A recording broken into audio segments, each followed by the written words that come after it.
Obviously, Ohio State is in the news right now with all the tensions and the protests and the situation in Israel and Gaza. What has it been like for you and your classmates? Sure. So for a lot of Jewish students, myself included, I think we're very fearful. We feel intimidated, and quite honestly, I think we're just really, really tired.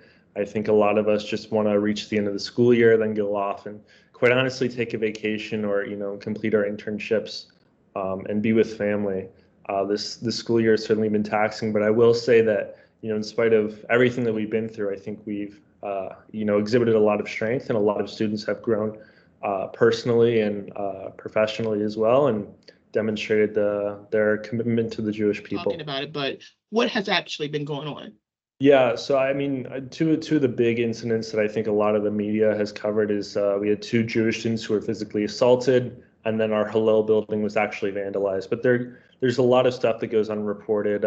For example, there could be graffiti in some of the lecture halls where it says from the river to the sea, and that's clearly a call for the death and destruction of the Jewish people.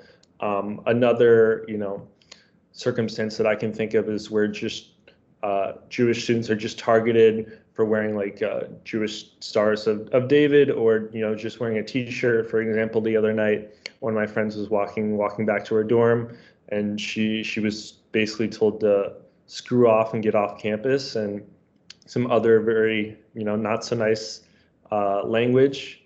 So there's a lot of stuff like that where it's just straight up bullying is the best way I can characterize it. What are your thoughts on the protests themselves? Because obviously, in the nation, we have a right to protest. First and foremost, every American certainly has the right to freedom of speech and freedom to protest. Where the First Amendment draws the line is, time, place, and manner. And the protests that occurred this past week on April 25th, the protesters didn't have a permit. They were asked repeatedly to leave because they didn't have a permit to be there. And even still, Ohio State is a public university. We have space rules, and it was finals week, and I believe the Office of Student Life released an email indicating that we have to abide by our space rules. They're going to be enforced.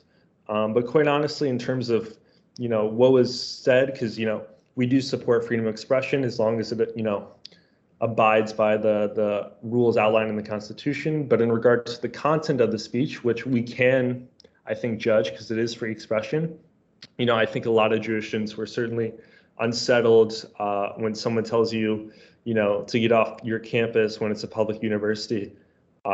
It's quite fearful.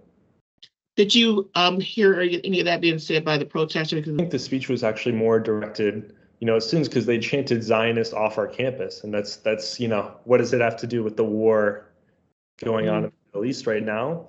Other things that were chanted include from the river to the sea, which is a clear call for the death and destruction of the Jewish people. It's literally taken word from the Hamas charter. So I don't think these were, in a sense, calls for peace or, reconciliation. They weren't, calls for, welcoming Jewish students on our campus. And even still, it's not just an attack on Jewish students. I think, it's an attack on people who care about Western values. I think that's what this conflict is mainly about. It's against an extremist organization, against, Western liberal democracy. Well, hey, Jeremy, I really appreciate you taking the time to talk with me in your comments.